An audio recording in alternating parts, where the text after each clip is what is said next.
Hello chess enthusiasts, my name is Miha and welcome to my Chess Realm YouTube channel. If you follow chess events, then you probably know that Gold Money Asian Rapid Tournament, part of a Meltwater chess tour, is underway. We have 16 top players playing in the preliminaries, with 8 best of them joining the knockout tournament.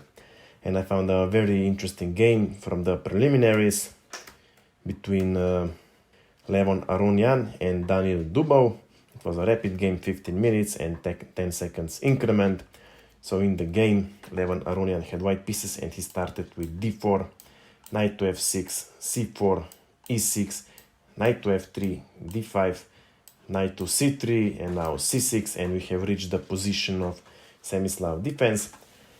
White plays e3, the most common reply. Knight from b goes to d7, queen to c2, bishop to d6, bishop to e3, black castles kingside, and white also. So far so good, more or less everything according to the theory. Black captures pawn on c4, bishop recaptures, a6, and now e4. White takes over the center. Black immediately counteracts with e5, and white keeps the tension in the center with rook to d1, x-raying black queen. So black removes the queen to c7. Now queen and bishop are connected and are very powerful on this diagonal, and when pawn on e5 will be gone, then they will put very much pressure on the h2 pawn. So maybe the best option here for white would be simply playing h3, because then he would get rid of the problem with the h2 pawn, and moreover, with this move, white would control the g4 square. White, however, saw the things differently. Bishop to g5 was played. Now this was probably a miscalculation. Black captures pawn on d4. As stated before, knight is protecting a pawn on h2, so knight cannot capture pawn on d4. So white captured pawn with rook, and now knight goes to e5, attacking bishop. So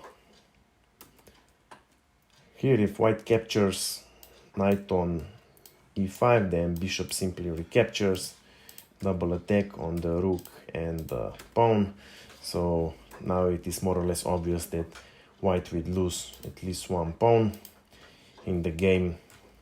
White played bishop captures on f6, g-pawn recaptures. Black doesn't care if he gets double pawn along the f file. And now knight captures on e5, bishop recaptures, rook goes to d3. Now before grabbing the pawn, black plays b5, attacking bishop on c4. So white removes the bishop to b3, and now bishop captures on h2, check. Now here white has to be careful. For example, if king goes to h1, then queen to f4 is very dangerous, threatening with queen to h4, attacking the king. Well, here rook to h3 doesn't help, because bishop is already putting pressure on the h3 square. g3 also doesn't help. After that, queen to h6, even if king tries to run, for example, on g2, then queen to h3, king to f3, bishop on g4, king to e3, and queen to h6. Now king can either run to d4, or he can play f4, but then bishop captures on g3, totally winning position for black. This is just one of the options, but in all other variation, black is much better.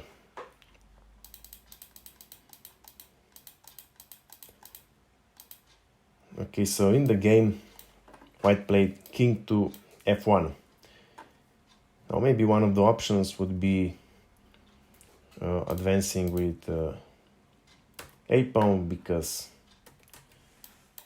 here black would be able to place his bishop on a6, putting pressure on the king. Black saw the things a little differently. Bishop to e5 was played, and now knight goes to e2. Black has to develop his light square bishop somehow, so black plays f5, hoping that white will capture on f5, but if white captures, then bishop to f5, and white loses exchange. Rook to g3 doesn't help, then bishop simply captures. After queen captures, then bishop goes back to e5, and then removes back to g7. Black king would be protected, and black would be exchange up.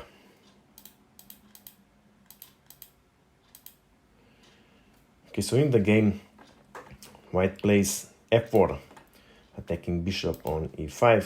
Still, maybe here the best option for black would be simply capturing pawn on f4. After knight recaptures, queen recaptures, then rook to f3, and white gains one pawn back because black cannot play queen to e4, because after that is rook to g3, and black can only protect it with queen, because if king goes to h8, then queen to c3, and we have mate in a couple of moves. So here black would have to play queen to e5. After that, e pawn captures on f5, and also c6 pawn is in danger, so the position here would be rather equal. In the game, however, black has decided to retreat bishop to g7, and now white uses the opportunity. e5 was played. Now here we have this mini pawn chain, which is almost permanently fixed, and also is limiting the movement of black's dark square bishop. So this was not the best move for black.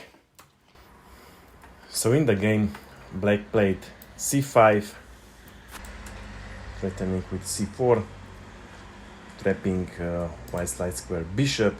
So white acts immediately. Bishop to d5 was played, attacking the rook. Well, bishop on c8 has to protect the pawn on f5, because knight to g3 could be very unpleasant, so black cannot develop bishop here on b7. Instead, black played rook to b8. Now rook to c1, attacking pawn on c5. So black advanced with c pawn to c4. Now b3. Black cannot capture the rook on d3 because white captures the unprotected black queen on c7. So black removes the queen out of the c file. Queen to e7 was played. B captures on c4. B pawn recapture, and bishop recaptures, and now material is equal. Black finally develops bishop on b7, and now white plays rook to h3. Again, pawn on f5 is under attack, so black defends it with bishop to e4. White plays bishop to d3. Of course, black cannot capture bishop on d3 because after queen recaptures, again, pawn on f5 is under attack. There's no good way of defending it. Even queen to e6 doesn't help. After that, knight to d4, forking both pieces. So this would not be good for black. Instead, black supports bishop with rook to b4. Now a3, trying to drive the rook away. Bishop captures on d3, queen recaptures, and now rook to e4, protecting pawn on f5. And now white plays queen to a6, grabbing the pawn. Now white is the one with the pawn up, and also with the advanced a pawn, which will be very important in the future. Now here maybe black could try with f6, trying to break this mini pawn chain, or maybe even push h pawn, create some sort of escape hatch on h7, because Currently, black king is trapped behind his pieces, so all sort of back rank mate threat can come up. But black underestimates the danger. Rook to d8 was played, and this was the fatal blunder. Now white plays rook to c8. Rook on d8 is pinned, so white threatens with rook to d3, further putting pressure on the rook on d8. Well, if black captures rook on c8, then he is losing, because after, for example, bishop to f8, then queen to f5, threatening with mate and also attacking the rook. So here in this position, black would have to play queen to f8, but after queen to f5, again attacking both pieces, black would protect the rook with queen to a8. Now rook on e4 is protected, but still after queen captures on h7, king to f8, then rook to g3, and bishop on g7 is going to fall, and white will have a decisive advantage.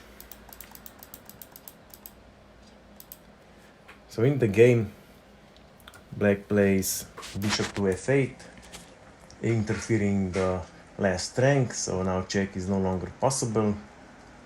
White plays rook to g3 check, king has to go to h8 and is not protecting bishop on f8 anymore.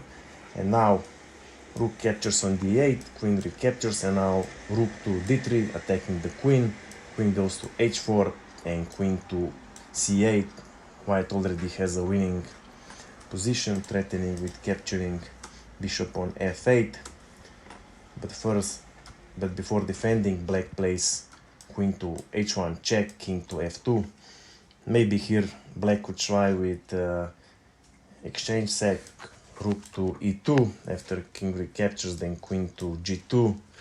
Now white is an exchange up, but his king is open, so maybe some sort of perpetual check patterns could come up. Still, white would need some precision to convert his advantage into victory. In the game, black played queen to h4 check, rook goes to g3. Now queen has to go to h6, protecting his bishop on f8. And now white plays queen to d8. Black is in some sort of zugzwang. Bishop cannot move, queen has to protect it, king also cannot move. So black plays rook to c4, now rook to h3, driving the queen out of the h file. Queen goes to g7, and now knight to d4. Pawn on f5 is going to fall, there's nothing black can do about it. So black plays rook to a4, and now knight to f5. Queen is under attack, the end is near. You might think that rook on to f4 can help, but then rook goes to f3, even in black trades rooks. Then maybe queen to g8, and after queen to f6, bishop to g7, queen to g7, queen captures, knight recaptures, king recaptures, and distant a pawn will secure the victory.